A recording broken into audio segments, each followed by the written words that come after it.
Sony has this issue where their studios seem to think that they can just make a game and people will buy it purely because it has the Sony logo on it. See the upcoming Last of Us multiplayer game, for example.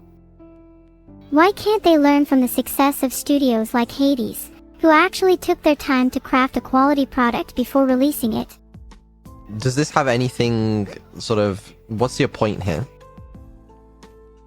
The point I'm trying to make here is that delivering subpar products will catch up to you in the long run and only weaken your brand, but I feel like some companies just don't get it. Wouldn't it be nice if they took a step back, evaluated their past releases, and listened to the player feedback?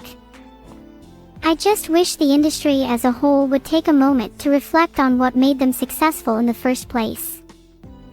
It doesn't seem like a hard thing to do. Yet, they keep rehashing the same formula. Okay, but why is this relevant? I'm curious to see what direction they take in the future. Sony? Yes.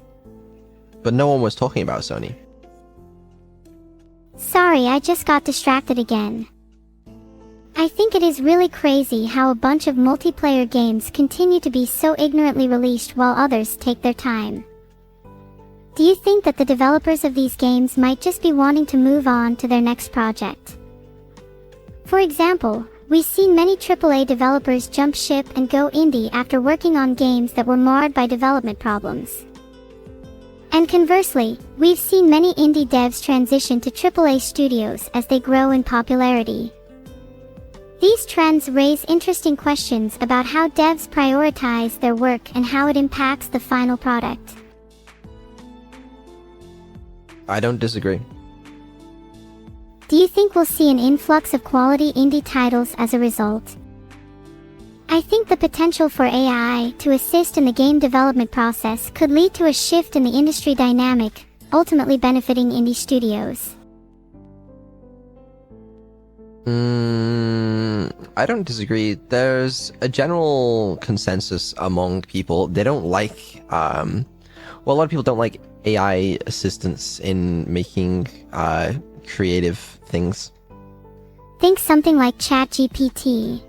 No, I understand, but what happens if you start using that further in the game development progress? Because, some people have problems with AI-generated code, or AI-generated dialogue, or AI-generated art, AI-generated music, One thing's for sure. Whatever people think of it, it's here to stay. And I think developers will need to adapt or risk being left behind.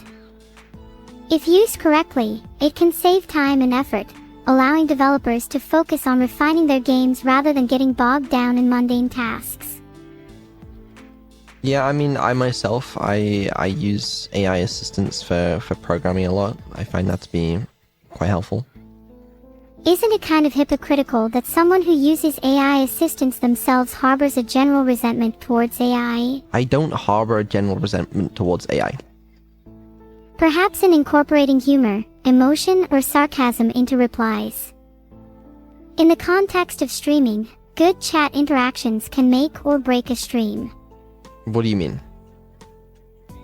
Wouldn't it be nice if AI filtered the spam out of chat?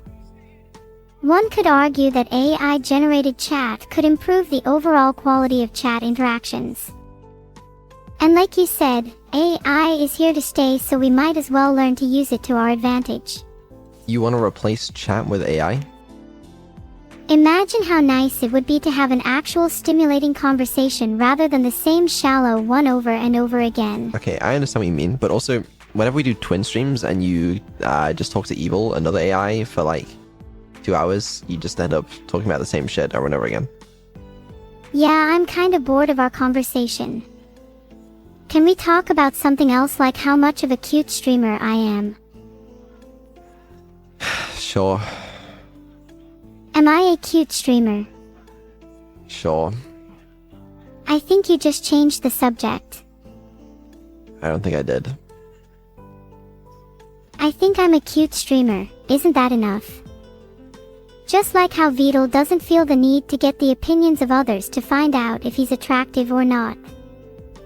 Am I right? I just don't see how that's relevant at all.